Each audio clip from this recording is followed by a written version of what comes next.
Welcome to Stand Up for Doctors. I'm your host, Kim Downey. Thank you very much for joining us. I'd like to welcome Dr. Behrooz Behbod. Thanks for joining us today, Behrooz.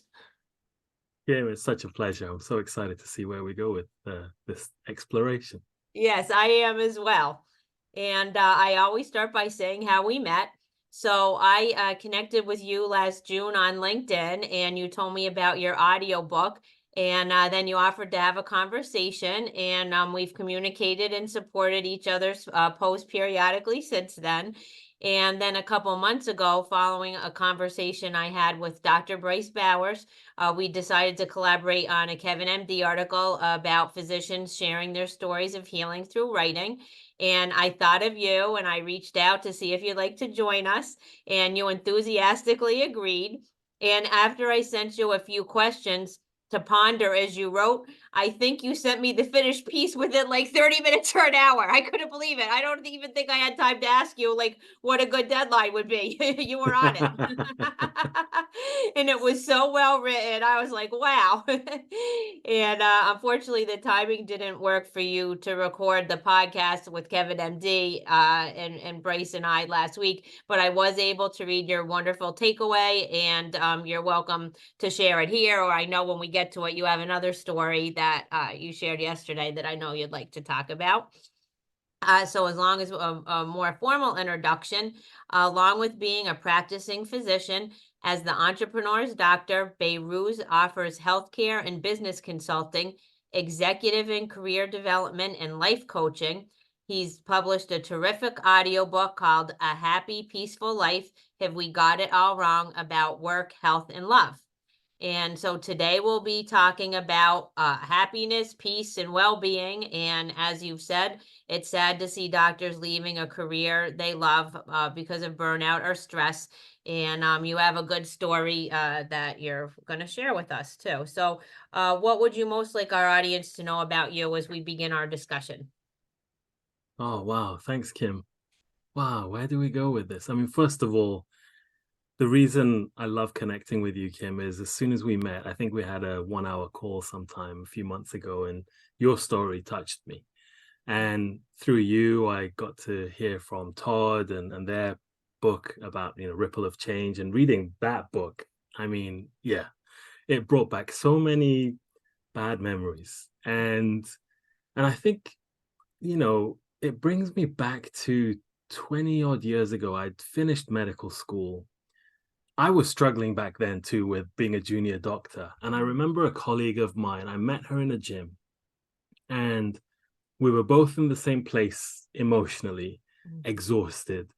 And I was looking for an alternative path already back then. Right. And she was like, how do you do it? There's no other way. I mean, where'd you go? I mean, the sunk, the opportunity cost of putting in all these years to become a doctor and then leave it.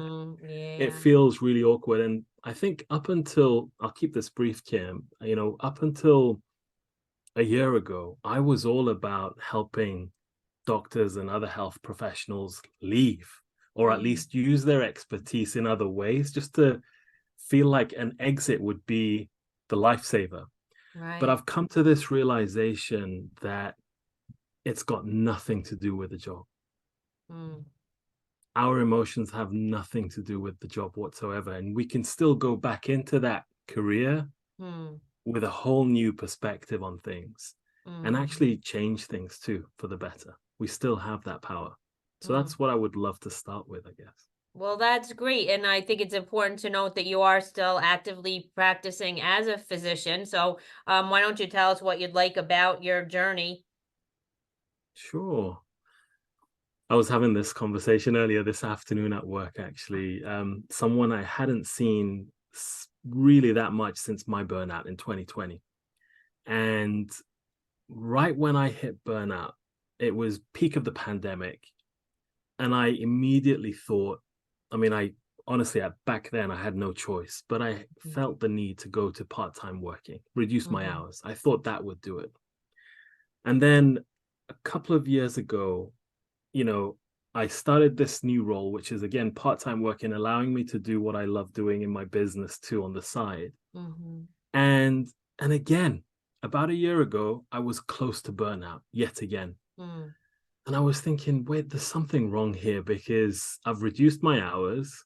I'm doing things completely differently. I'm even loving my side gig going on with the Entrepreneur's right. Doctor. Why am I burning out? And that's where the spark came, the insight came, at the same time as I heard that quote. And I think I've shared it with you, Kim. It's this Howard Thurman quote, right? Don't ask what the world needs. Ask what makes you come alive and go do that, because what the world needs is Mhm. people who've come alive. And those things tie hand in hand. First of all, the immediate kind of therapeutic solution to burnout is switch jobs, reduce hours, go Mhm. and look after your physical well-being. All of those are important if Right, they make sense to you. right. Definitely seek professional care. But that coming alive has been the secret for me. Mm, Once we come alive and reconnect with that spark that we all have we have it when we're born. We see it in children. Once we reconnect with that and approach things in a playful manner, in a creative manner, in a joyful manner that's natural, we're naturally resilient. mhm. Things change.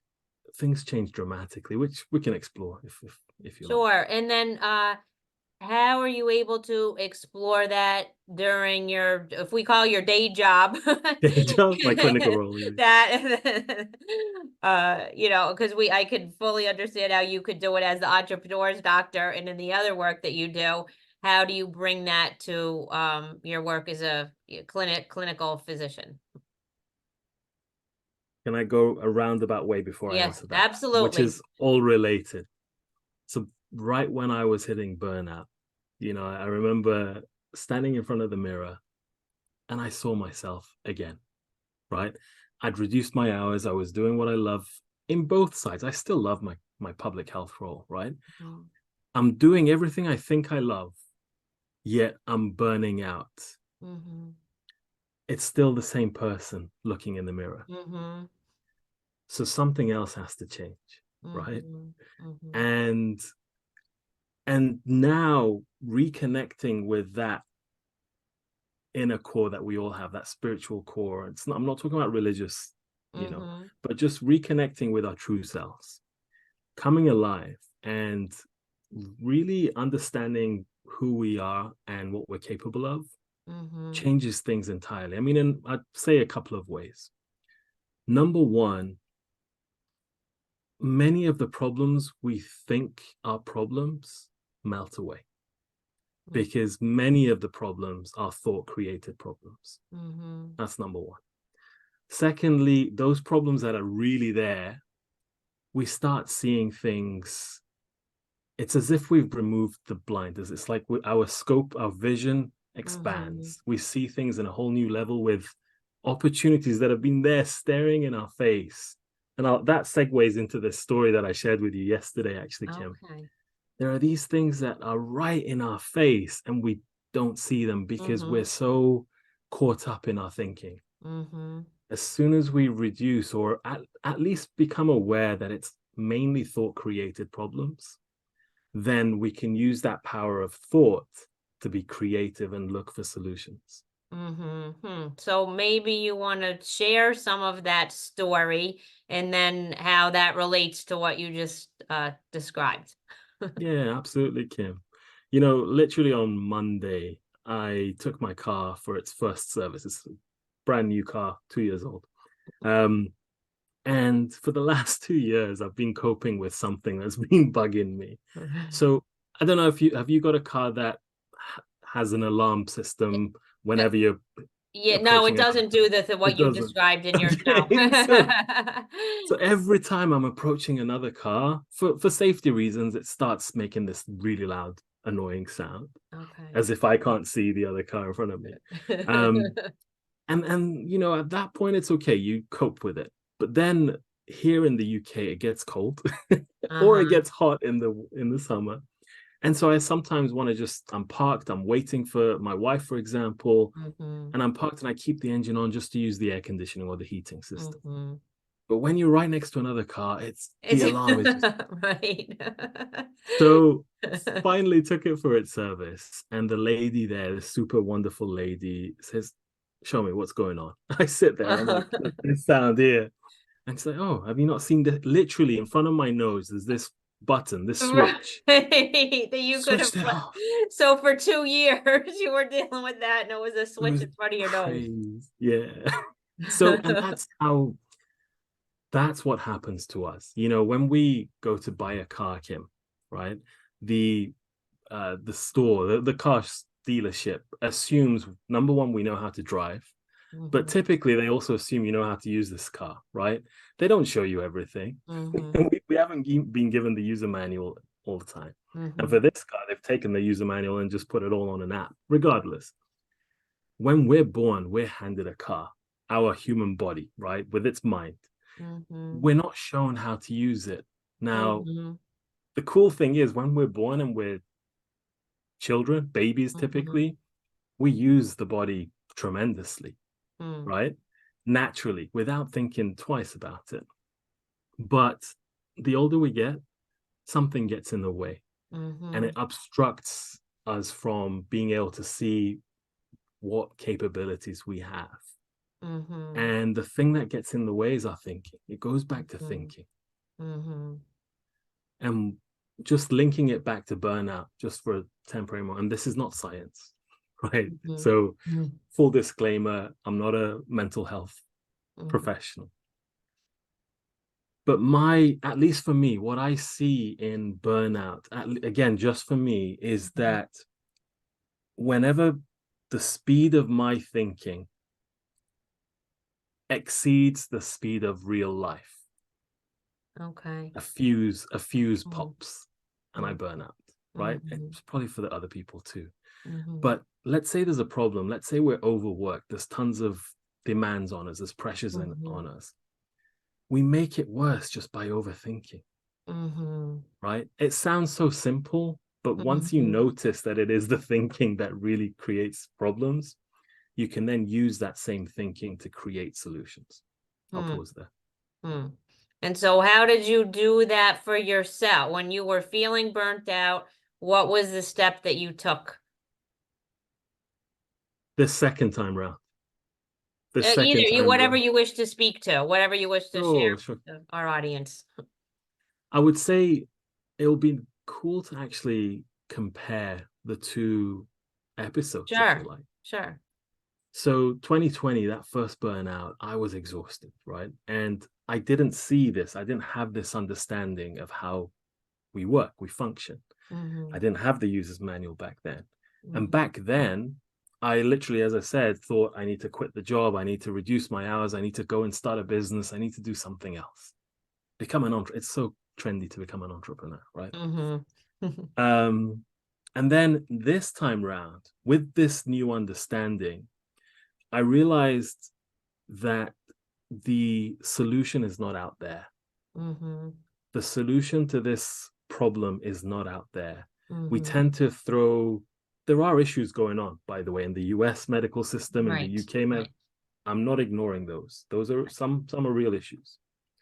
But the way we perceive them, the way we approach them, the way we tackle them can be so different. We still have agency to do something about it. And Mm-hmm. so this time round, when that occurred, I was going through a training program with my own. I always constantly, I'm continuously developing my own skills, right? Mm-hmm. And I started this deeper exploration of how my mind works, but also how all of our minds works. Mm-hmm. And I would say the simplest way of putting it, Kim, would be it's as simple as going back to the car analogy, as simple as knowing how this car works, knowing that we have a dashboard of indicators. Mm-hmm. And when there are various signs that pop up that tell you, oh, check the engine, oh, do this, that, Mm-hmm. the other. At the same time as looking for alarms, we also realize that, hey, we've got, well, in the US, it's mainly automatic, right? Right. But here in the UK, we've got manual typically. Okay. We've got 6 gears. A lot of us are using first or second gear. Mm-hmm. We're not using our car to the best of its ability in an efficient way. And Mm-hmm. thirdly, we're not going on cool road trips. We're Mm-hmm. just going Right. to work and back. Like Yeah, there are some right. cool road trips out there. Right. Yeah. No, that's good. And how I have another analogy that is I had got this book. It's called the Connecticut 169 Club. You were supposed to visit every town in Connecticut and have somebody sign or stamp your book. And I did that in 14 months. So I've been to all 169 towns in Connecticut. And the Nice. author, Marty Podscotch, the reason he wrote it, he says people just keep going on I-95 or 84, right? And you go to the same few towns and you don't get off and see all the beauty that the state has to offer. So that's what I was doing. And now I'm actually doing it a second time. So my doctor who died, I've become good friends with his wife, Rose, and I bought her the book and we go on adventures. And we're going around and we're singing. She's lived here her whole, almost just about her whole life. And we're going to towns that, she hasn't explored yet. So it's you're saying take the scenic route, right? Right. Exactly. Put the music on. Yeah, exactly. Now it seems to be something that people have trouble doing for themselves. Hmm. So did you reach out to a coach? Yeah. So I still have coach, and I've actually just recently taken up a new coach, but for other reasons. I wanted to figure out how on earth to use YouTube. Oh. So I decided once and for all, I've taken up every single course you can think of, and I've taken group coaching and nothing beats a one-on-one. It really doesn't beat. So this was only last week, by the way. But regardless, for my own issues, I mean, the first thing that I did was see a formal therapist. Mm-hmm. I mean, I would highly not only recommend, but advise anyone going through Mm-hmm. that to see a professional therapist. See your doctor, number one. Mm-hmm. But the therapist immediately noticed there were no clinical things going on here. And they actually recommended a coach three years ago, 2020, 4 years ago. Okay. But this time round, because I've already been working with a coach and I've been understanding this deeper work, and also out of personal interest to want to help others, I literally started writing. Mm-hmm. As I was seeing things, I started writing. Not all of that got into the book, by the way, but I just started processing what was coming out in Okay. writing. And what hit me, we don't need to go into the details, but what hit me was a day when I was taken to the hospital, acutely unwell, thinking, well, actually, I had no idea what was going to happen. Mm-hmm. And still there were some COVID restrictions, and I was scared for my life. And eventually, when I got there, this sudden realization of how understanding how our mind works and how thinking can be used against us. Mm-hmm. Suddenly I felt peace. Suddenly I felt calm. Mm. And this kind of limited, you don't know how long you're going to be here, right? And I Right. was thinking for my wife and my son, what's Mm-hmm. going to happen to them? And as soon as I got out, everything was fine, by the way. As soon as I got Thank out, goodness. I thought, I need to share everything. Hmm. I need to share everything for my son. Hmm. And so my coach, when I was working with them, I said, look, how do I write this? Who do I speak to? And all Mm-hmm. these marketing experts say, speak to Mm-hmm. one person, age. I just want to talk to my son. Right. Okay. So, Yeah. so both for the YouTube and lately, and for the book, I literally put this microphone in front of me, shut everything down, and just spoke to him. That's who I Hmm. speak to when I record these things. Okay. Huh. Um, yeah. So I don't know if I answered the question, Kim, but I think processing it with writing and sharing what I see for myself hopefully will spark insights in others to see things for themselves. Right. Oh, hold Right. on. Sorry, keep going. Okay. Sorry, that's my son Sure. just jumping in. It's Okay. okay. Well, We don't need we to edit can't that see out. it, but actually, that reminds me, if you want to hear a good joke, I have a friend who Oh, sends hold on, me a I'm joke recording. every Friday. And Yeah. since we couldn't see him, this speaks to that. It's why did the invisible man turn down the job offer? Okay. He Why? just couldn't see himself doing it. I love it. I love it. So anyway, back to our discussion. Um, Sure. let's see. So Did you want to share some insights from your audiobook? It's really such a great book. Was there anything in particular, some highlights that you wanted to share? My son is still there, so I'll share. Oh, okay. But it's okay. Um, I really decided to take two kind of perspectives on it. So I started off the first couple of chapters sharing what I think is the user's manual Mhm, to how we work, sharing the user's manual as to what I wish I had known back then mhm, and what's helped me since. But then once you understand the user's manual, it's all about going on these cool road trips. So mhm, really, I would say 2/3 of the book has nothing to do with how we work. It's what can we do once we know how we work. So mhm. it's more about creating what we'd love to create, whether it is a business, whether it is a new career, whether it is improving the existing career that we're in. But indeed, it applies to any aspect of our life.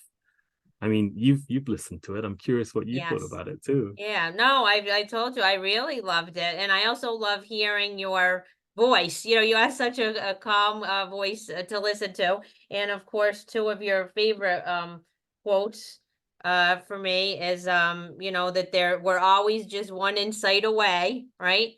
So I think that's very inspirational, and also that there's always more than one way forward, and I think that's like really critical.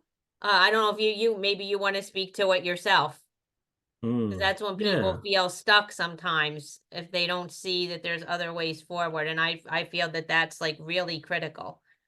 Mm, absolutely. And I'd love to speak to both of those actually, Sure. just to give some context. So starting with that one, the it goes back to um, when I work with, let's say, health professionals, mainly doctors, who are thinking about a shift in career, maybe starting their own business. And what they're actually after is not to leave their career. What they're actually after is not to start a business. When you dig deep, Right. what they're after is something else. And that varies by whoever we're speaking to. But once we talk about what is it that you actually want Mhm. deep down, right? Mhm. Which tends to go back to some peace of mind and some happiness, right? Mhm.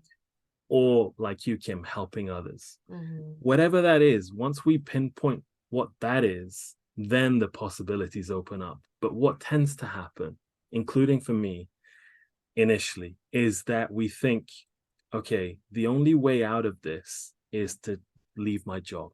Mhm. And we think that is the way. Mhm. We leave the job and it's the same problem Mhm. because we haven't dealt with the actual problem, Mhm. right?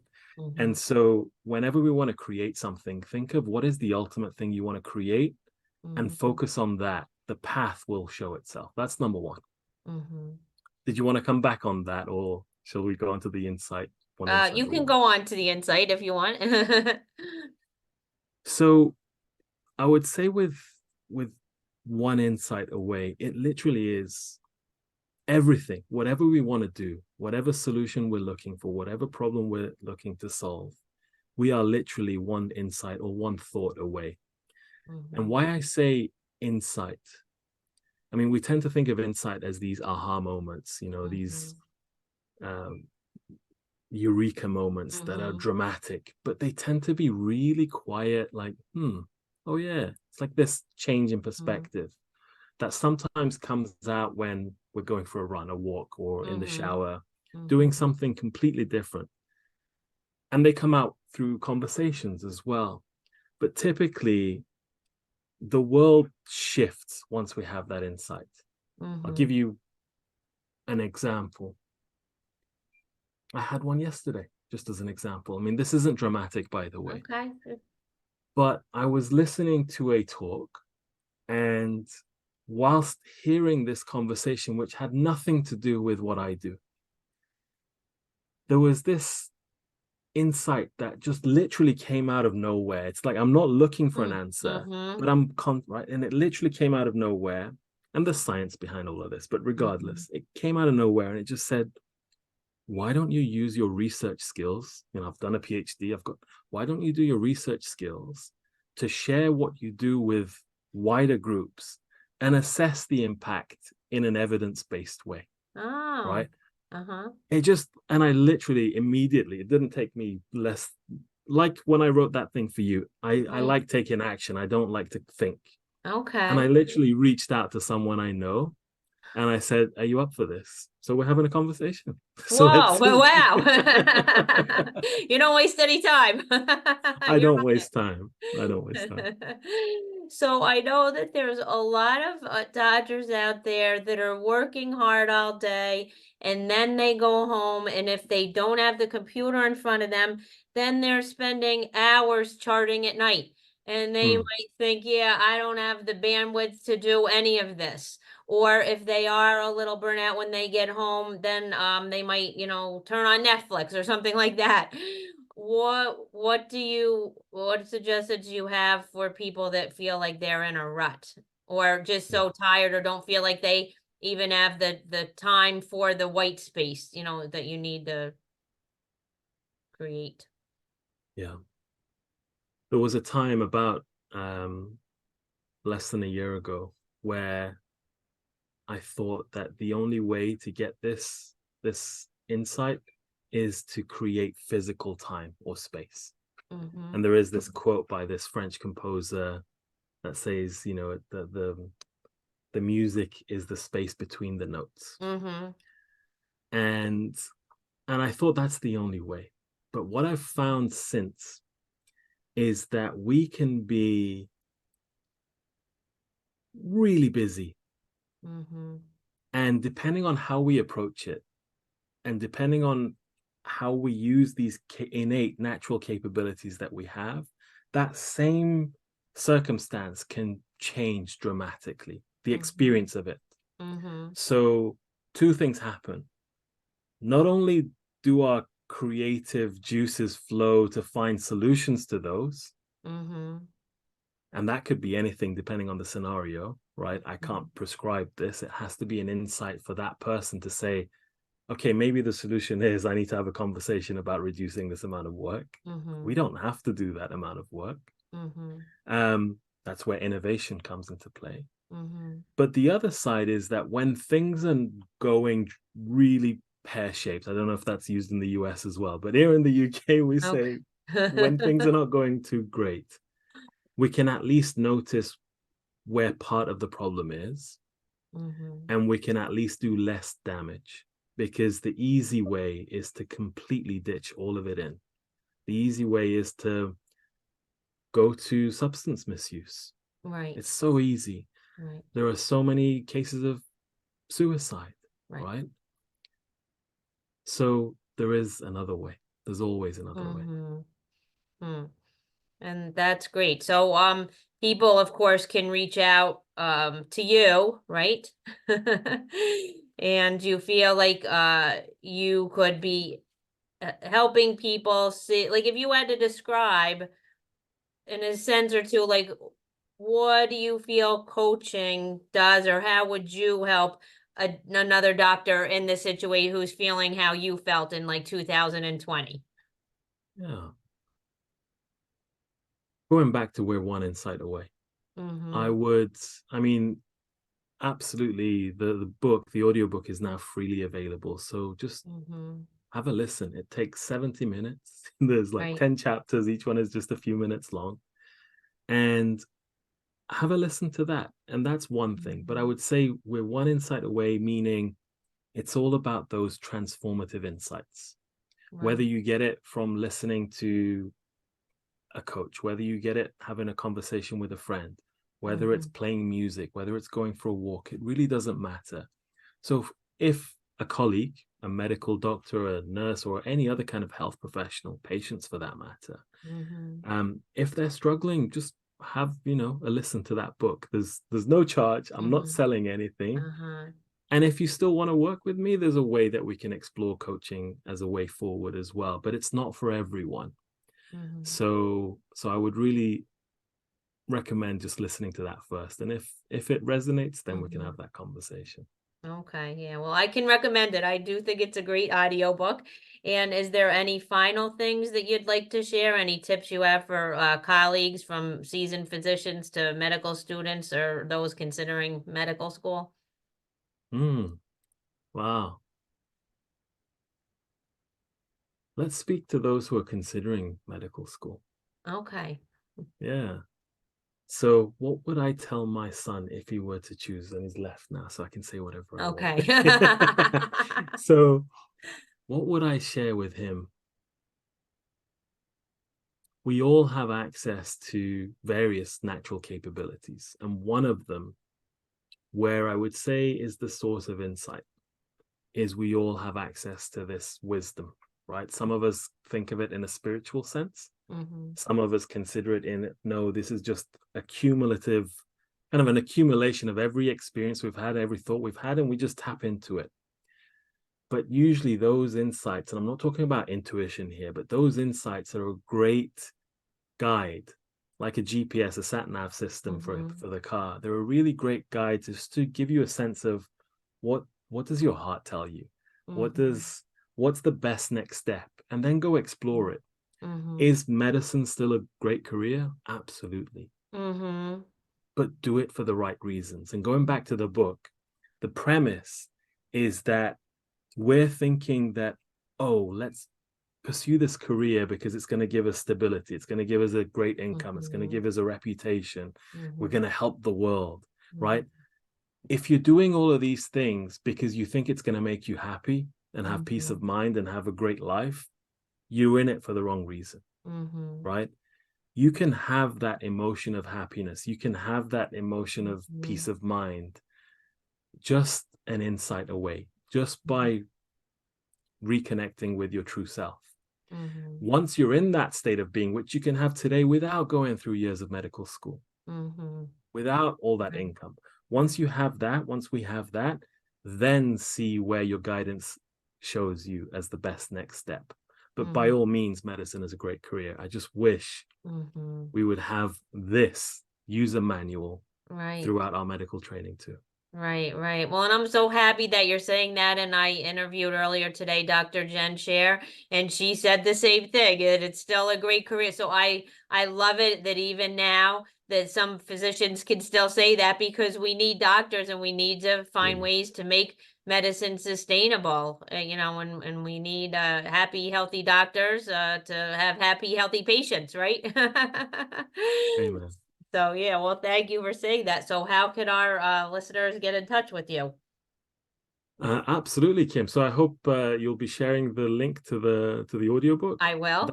That's the best way. I'm also on YouTube, trying my best to go and get on YouTube, just like Okay. you, Kim. But if you share the website entrepreneurs.doctor, we can Yep. take it from there. Okay. All right. Well, that sounds great. Well, thanks again for being my guest. It was wonderful to have this conversation with you today. Pleasure. Absolute pleasure, Kim. And so, in closing, to move the needle in healthcare, we all need to raise our voices and we all need to care about each other. We already know that doctors need to care about patients, patients need to care about doctors too. So, stand up, doctors, and let's stand up for doctors. Love it.